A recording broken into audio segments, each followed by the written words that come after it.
सावन का महीना महादेव की भक्तों के लिए सबसे अच्छा महीना माना जाता है और मन ही क्यों न जाए, क्योंकि जो सावन का महीना होता है, इस महीने में जिस विभाग की जो भी मनोकामना इच्छा होती है, उसे हर एक मनोकामना को, हर एक इच्छा को हमारी महादेव अवश्य ही पूरा करते हैं। इसलिए आज की वीडियो आपके लिए देखना बहुत ही खास और आवश्यक है। महादेव के सच्चे भक्त हैं अगर आप तो वीडियो को लाइक अवश्य ही कर दे। चलिए मित्रों, आपको हम बताते हैं कि सुहागिन महिलाओं को ऐसी कौन से कार्य है जो कि सावन के महीने में आपको जरूर कर लेना चाहिए, जिससे कि आप पर भगवान शिव की ऐसी हसीन कृपा बरसती है, जिससे कि आपकी सभी दुख दर्द सब नाश कर देते हैं और महादेव आप पर प्रसन्न हो जाती हैं और आपकी सभी मनोकामनाएं, इच्छाओं को पूरा करते हैं। नमस्कार मित्रों, स्वागत है आप सभी का महायोग टीवी चैनल में।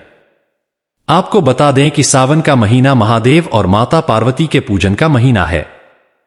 इस महीने में ही माता पार्वती की तपस्या से प्रसन्न होकर महादेव उनसे विवाह के लिए राजी हुए थे। इसलिए यह महीना भोलेनाथ और माता पार्वती दोनों को अत्यंत प्रिय है। इस माह में माता पार्वती और महादेव का पूजन करने से मनोकामना पूरी होती है, साथ ही वैवाहिक जीवन की परेशानियां दूर होती हैं। महिलाएं सावन के महीने में सावन के सोमवार, मंगला गौरी व्रत और हरियाली तीज जैसे व्रत रखकर अपने खुशहाल वैवाहिक जीवन और पति की दीर्घायु की कामना करती हैं। कहा जाता है कि अगर सावन में महिलाएं रोजाना ये काम करें तो माता पार्वती अत्यंत प्रसन्न होती हैं और महिलाओं को अखंड सौभाग्य की प्राप्ति होती है। जानिए उन कामों के बारे में। रोजाना करें यह काम। सावन के महीने में महिलाओं को रोजाना स्नान करके और शिवजी को जल चढ़ाने के बाद ही खुद और अन्न जल ग्रहण करना चाहिए। उन्हें पंचामृत चढ़ाना चाहिए, बेलपत्र चढ़ाना चाहिए और उसके बाद शिव चालीसा का पाठ भी करना चाहिए। यह हरी चूड़ियां पहनने विवाहित महिलाओं के लिए दूसरा सबसे जरूरी काम यह है कि उन्हें सावन के महीने में हरी चूड़ियां पहनने चाहिए। ऐसा माना जाता है कि हरी चूड़ियां पहनने वाली महिलाओं से भोले बाबा जल्द ही प्रसन्न होते हैं और उन्हें सदा सौभाग्यवती रहने व उनके पति को दीर्घायु रहने का आशीर्वाद देते हैं। इसके अलावा शादीशुदा महिलाओं को सावन के महीने में मंगलसूत्र भी जरूर पहनना चाहिए। इस बात का खास ध्यान रखें कि आपका मंगलसूत्र कहीं से भी टूटा हुआ न हो, भूलकर भी न पहनें इस रंग के कपड़े। वैसे तो विवाहित महिलाओं को काले कपड़े कभी नहीं पहनने चाहिए, लेकिन हो सके तो सावन के महीने में तो ये कपड़े भूलकर भी न पहनें। काले वस्त्रों को सुहागिन महिलाओं के लिए अच्छा नहीं माना जाता है। सावन में सुहागिन महिलाओं को लाल, पीले और हरे रंग के कपड़े अधिक से अधिक पहनने चाहिए। मांग में सिंदूर। सभी विवाहित महिलाओं को इस बात का ध्यान रखना चाहिए कि उनकी मांग हमेशा भरी रहे। खास तौर पर सावन के महीने में भूलकर भी आपकी मांग खाली नहीं रहनी चाहिए और इसमें दैव सिंदूर सजा रहना चाहिए। सिंदूर लगाकर ही महिलाओं को पति के सामने आना चाहिए। ऐसा करने वाली महिलाओं को भोलेनाथ अखंड सौभाग्यवती रहने की आशीर्वाद देते हैं। बिछिया और पायल। सावन के महीने में विवाहित महिलाओं के पैरों में बिछिया और पायल जरूर रहना चाहिए। मान्यता है कि जो महिलाएं सावन के महीने में छन छन करने वाली पायल पहनती हैं, उनके घर में भोले बाबा और पार्वती स्वयं पधारते हैं। इतना ही नहीं, ऐसी महिलाओं को साक्षात लक्ष्मी का रूप माना जाता है और ऐसे लोगों के घर में कभी धन की कमी नहीं होती है। इन वस्तुओं का करें दान। सभी विवाहित महिलाओं को साहब जून के महीने में श्रृंगार की चीजों का दान करना चाहिए। इसका दान आप किसी भी गरीब या फिर किसी भी विवाहित महिला करेंगे तो आपका सुहाग हमेशा सलामत रहेगा और आपके घर में सदैव प्रसन्नता बनी रहेगी। परिवार में खुशियां आएंगी और भोले बाबा आपसे प्रसन्न होकर सुखी संपन्न रहने का आशीर्वाद देंगे। न करें क्रोध। सावन के महीने में सुहागिन महिलाओं को कभी क्रोध नहीं करना चाहिए और न ही किसी से ऊंची आवाज में बात करनी चाहिए। परिवार में भी किसी से वाद विवाद करने से बचना चाहिए। अगर आपको किसी की बात बुरी भी लगती है या फिर उस पर गुस्सा आता है तो उस वक्त ओम नमः शिवाय मंत्र का जप करने से आपका गुस्सा शांत हो जाएगा।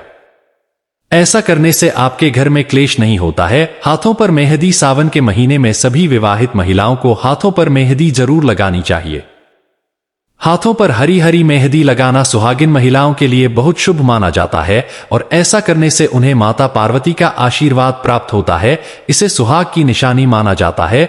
16 श्रृंगार। 16 श्रृंगार विवाहित महिलाओं का गहना माना जाता है। सावन के महीने में विवाहित महिला को अवश्य ही 16 श्रृंगार करना चाहिए। इसके अलावा श्रृंगार की सभी वस्तुएं माता पार्वती को अर्पित करनी चाहिए। इससे माता पार्वती खुश होती हैं और आपको अखंड सौभाग्यवती होने का आशीर्वाद देती हैं। सोमवार को भजन। सावन के महीने में सुहागिन महिलाओं को हर सोमवार को शिवजी और पार्वती जी के भजन करने चाहिए और सुखी रहने की प्रार्थना करना चाहिए। भगवान शिव और माता पार्वती थोड़े से पूजा करने पर ही अपने भक्तों पर प्रसन्न हो जाते हैं और उन्हें सदैव सुखी संपन्न रहने का आशीष देते हैं।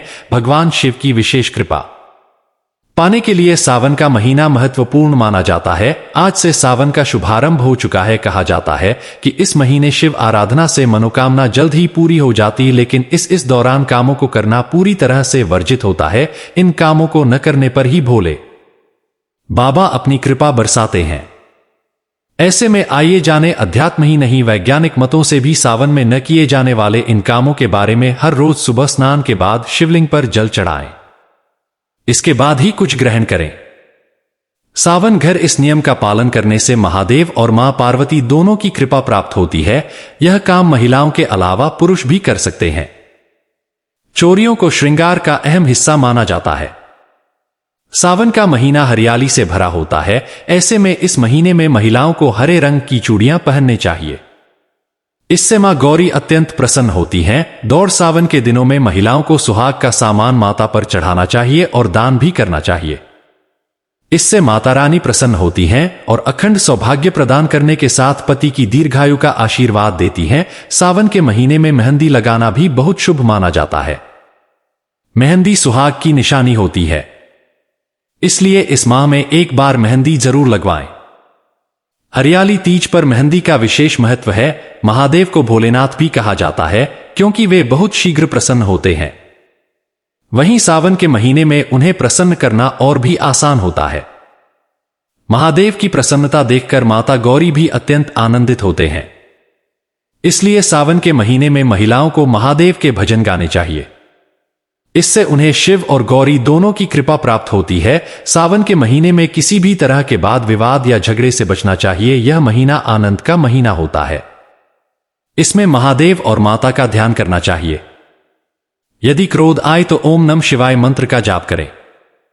इससे गुस्सा शांत हो जाएगा और घर का वातावरण भी शुभ होता है। यदि आप इस दौरान डमरू घर लाती हैं और नियमित रूप से इसकी ध्वनि घर में गूंजती है तो आपके जीवन के समस्त कष्टों से मुक्ति मिलती है। चांदी का बेलपत्र भगवान शिव को अत्यंत प्रिय है।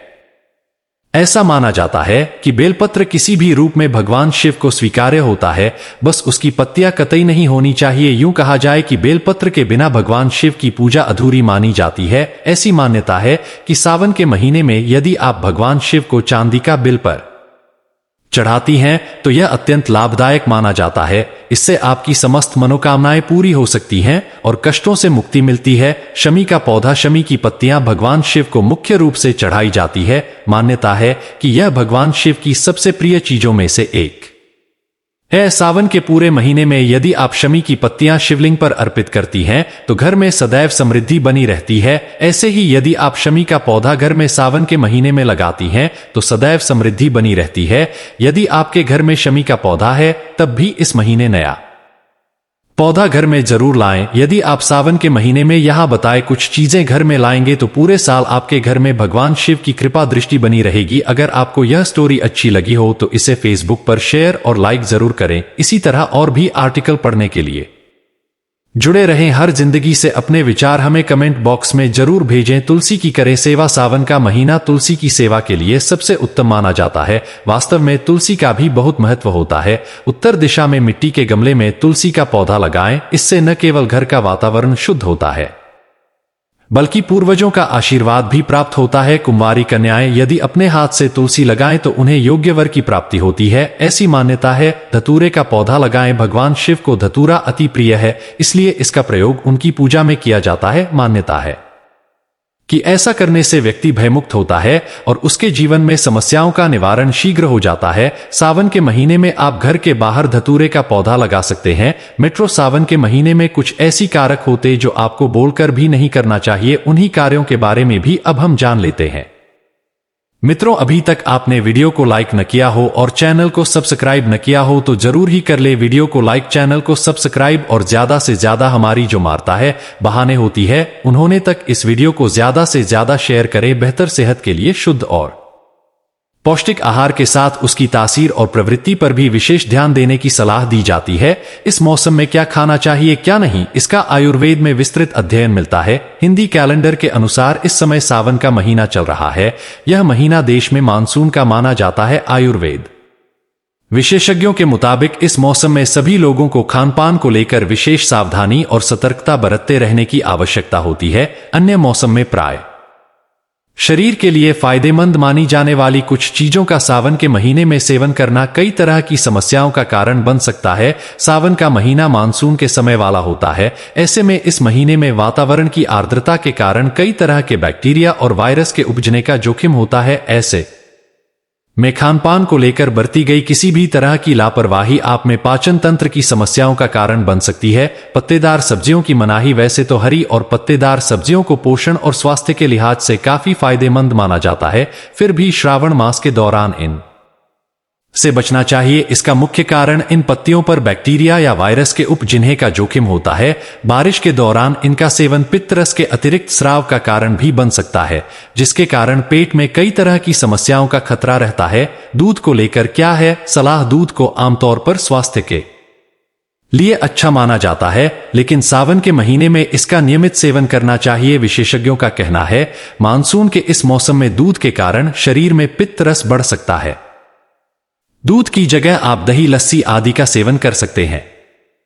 इस मौसम में पाचन स्वास्थ्य को लेकर सावधानी बरतना बहुत आवश्यक माना जाता है। मांसाहार से बचाव धार्मिक और वैज्ञानिक दोनों आधार पर सावन के महीने में मांसाहार जैसे चिकन, मांस और मछली आदि के सेवन से परहेज की सलाह दी जाती है। बारिश का मौसम कीटाणुओं के प्रजनन के लिए उपयुक्त होता है। ऐसे में मांस आदि को लेकर बढ़ती गई किसी भी प्रकार की अस्वच्छता इसे संक्रामक बना सकती है। हाइजीनिक रूप से इन चीजों के रखरखाव और सेवन के कारण फूड पॉइजनिंग का खतरा हो सकता है। बैंगन न खाएं। मानसून विशेषकर सावन के इस मौसम में बैंगन